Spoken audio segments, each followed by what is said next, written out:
Hey everyone, today on Berlin Builds, I want to talk to you about this framing nailer. This is the Banks framing nailer. It takes round head nails, anywhere from 2 inch to 3.5 inch nails. I picked it up at Harbor Freight for 80 bucks. So the sales price is $100, but they keep giving me these 20% off coupons in the mail. So after you use one of those, it turns out to be 80 bucks plus tax-ish. And the question is this thing any good? Now, I'm a superintendent. I build homes for a living. So right now I'm doing multi-million-dollar homes up in the mountains of Utah. I'm also building my own personal home, and I used to do tract homes before this. So I'm not a framer. I've been around a lot of framing though, and I've been meaning to get one of these for a long time. I've just been kind of making do with a hammer and nails or my impact driver for when I needed to fill something in. But I finally took the plunge and got a nailer. And I went with the cheap one. And I was not disappointed. Let me tell you a couple things about it, a couple things I've noticed that I like and that I don't like. One thing that I like is that it works. I didn't have high expectations running into this. I didn't know if it was even gonna do anything.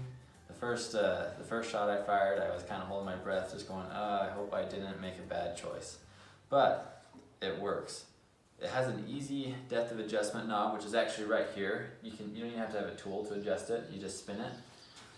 It also has a pretty ergonomic grip, and this is all pretty much rubber through here, which when I first grabbed it, it was kind of tacky, a little uncomfortable, but it gets sawdust on it pretty quick, and then it actually turns into a pretty nice grip. The way that you load up the magazine, you take your nails, so these are a bunch of 3-inch nails, and you drop it in like this, and then the follower's got a little button right here. You just push up and you clip it back. This leads me to one of the things I don't like about it, is this doesn't lock to the rear.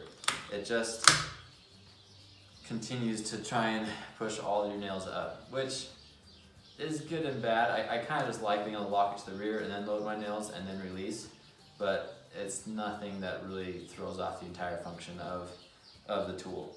Another thing that I didn't like, which I actually changed on mine, is it didn't come with a rafter hook. So I actually went to my lumber store and I bought this for like 15 bucks. But anyways, I added this rafter hook so that way things like this wouldn't happen. Yeah, that was framing my fireplace. Fun times, right? That's why I wanted this thing. It makes it so that you don't drop it. So you can see that I've actually dropped this tool and it still works just fine. But what you're probably waiting for is for me to shoot some nails. So here we go. This framing nailer will do single fire mode, as well as, I call it bump fire mode. That's when you hold the trigger, and once you depress the nose into the workpiece, it fires a nail. One thing I want to show you too that I actually really like about this is the teeth on that nose. It really gives you a good grip when you're trying to toenail or anything like that. So first off, I'm going to show you single fire mode.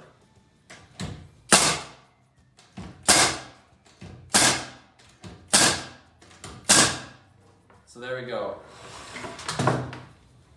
We're getting those nails fully seated into the lumber. I've got my air compressor set at 120 psi.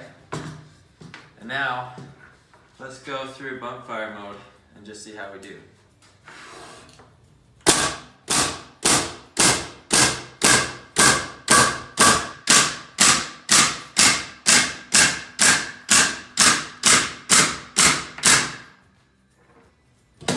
So here at the end, you can see the nails, they're still into the wood. Some of them are just kind of just right flush with it, but there's no nails that I have to follow up with my hammer and hit in.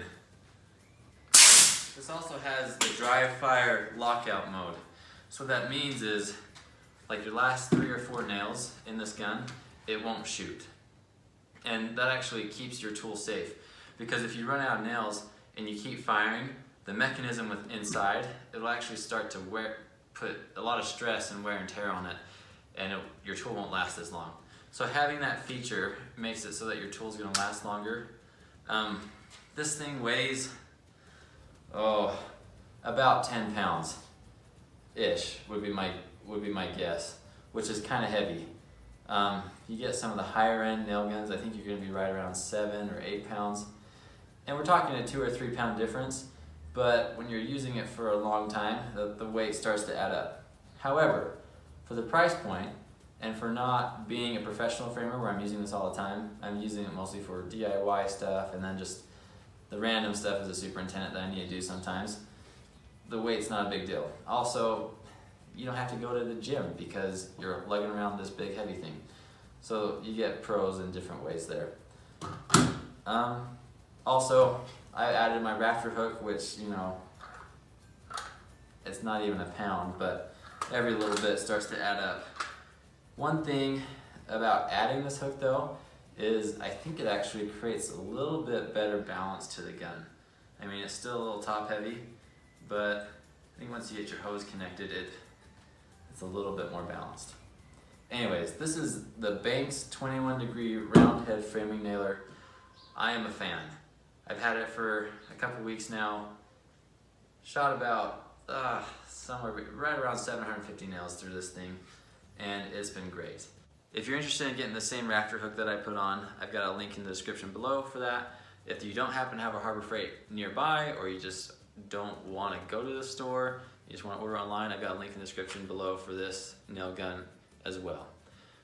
So the real question is, would I recommend this? And I'm going to say yes, hands down yes, under these circumstances. One, you're not framing day in and day out. I don't know how it's going to last up to everyday use. At that point, you might as well spend the extra couple $100 and get something that you know is going to be consistent and reliable for the long term. But if you're a DIYer, if you're a superintendent, if you've got some deck project, this would be awesome. Thank you guys so much for watching my video today. Please like, comment, subscribe. You know, if you've got questions, feel free to put them in the comments below. I'm happy to answer them. Thank you.